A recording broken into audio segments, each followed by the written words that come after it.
Over the past week, we've seen an unusual amount of tornadoes, giant hailstones, and other severe storms across the US. And unfortunately, the weather is about to get even weirder. Right now, a pattern is developing that will cause record cold temperatures and a heat wave at the same time. And while all of this is happening, a couple of very concerning and unexpected cyclones are brewing off the coast of Africa, and they have their sights on us. But that's over a week away. What about something close like Tuesday? Even our short-term forecast is action-packed, as we do expect to see some crazy weather down here in the south in the form of torrential rain and severe thunderstorms. The Storm Prediction Center has issued two separate slight risks of severe weather for Tuesday, as we expect some strong storms to form along a boundary up here in the Dakotas in the afternoon, and at the same time, strong winds and hail might be a problem down here in the southeast as well. From Shreveport, Louisiana to Raleigh, North Carolina, several rounds of showers and thunderstorms will be possible throughout the day, and these storms are going to be packed with moisture, leading to lots of torrential downpours. And this is why the Weather Prediction Center has actually issued an expansive outlook for excessive rainfall on Tuesday, highlighting the risk for flash flooding, especially up here closer to the mountains. The reason all this is happening is due to an area of low pressure that's literally gotten stuck down here, bringing in a ton of moisture out of the Gulf of Mexico and literally squeezing it all out against the Appalachian Mountains. This is known as a cutoff low. This is something we do not normally see in June. And what's even more unusual is almost the exact same thing is happening over here in the west. In fact, we have significant chances of mountain snow on Tuesday as another one of these pesky low pressure systems hovers over this region. This is going to lead to temperatures around 15 to 20 degrees below normal, and the rarity of this weather pattern doesn't even stop there. On Wednesday, on top of the continued stormy action associated with our low pressure systems, we're going to see a large heat wave start to build through the middle of the country and up into central Canada. Pretty much the entire state of Texas will be over 100 degrees on Wednesday. Even some of the more northern and remote, typically very cold parts of Canada will be way up into the 90s on Wednesday,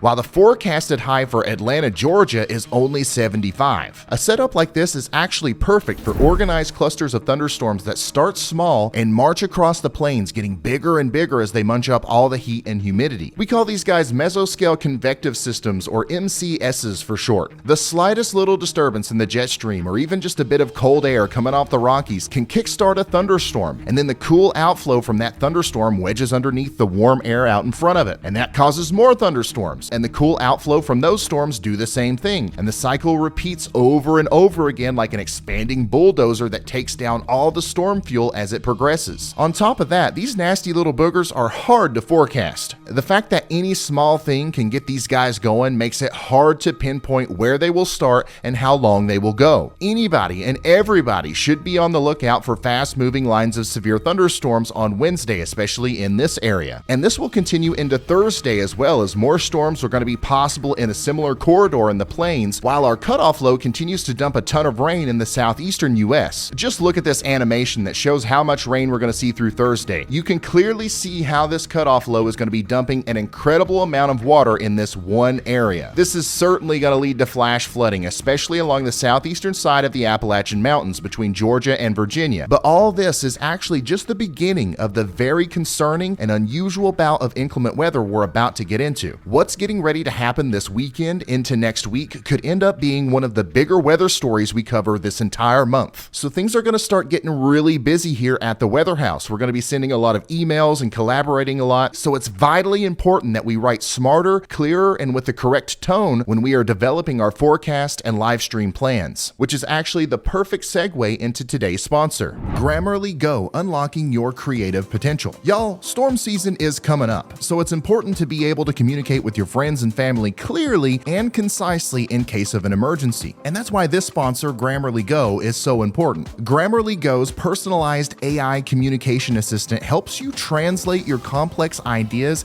into clear and effective presentations. With the set voice feature, you can customize your preferred style of communication and determine how you want to sound to your audience, whether you're talking to your friends or a complete group of strangers. Need some inspiration? Input any prompt, and Grammarly Go is going to provide you the best new ideas to get those creative juices flowing. And the best part is Grammarly Go is going to instantly rewrite sentences for you, transforming your writing to reflect your personal style. If you haven't already, you've got to check out Grammarly Go this spring, and I've got the perfect opportunity for you to do so. Go on down and click that link in the description box right now. This is going to be awesome for you. We use it a lot, and you're going to use it too, and it's going to transform the way you write forever. So have fun with that, and let's get back into the video. So all this concern around flash flooding is going to compound as we go into the weekend, with more of the same expected as this cutoff low starts to slowly exit to the east. It will take the entire weekend for this system to clear the US, and in that time it's going to drop even more rain on already drenched areas. The good news is that by Sunday things will start clearing up in the west as our ridge widens out. This is expected to continue, and it will likely lead to a brief period of quiet weather for pretty much everyone later this month as the cutoff low does eventually get kicked out to sea. But I'm telling y'all right now, the timing could not be worse. You see, these troughs and cutoff lows are usually very annoying, and yeah, they bring around rain and cooler temperatures, but they actually serve as a layer of protection from whatever may be lurking in the tropics. Remember, hurricanes hate wind shear,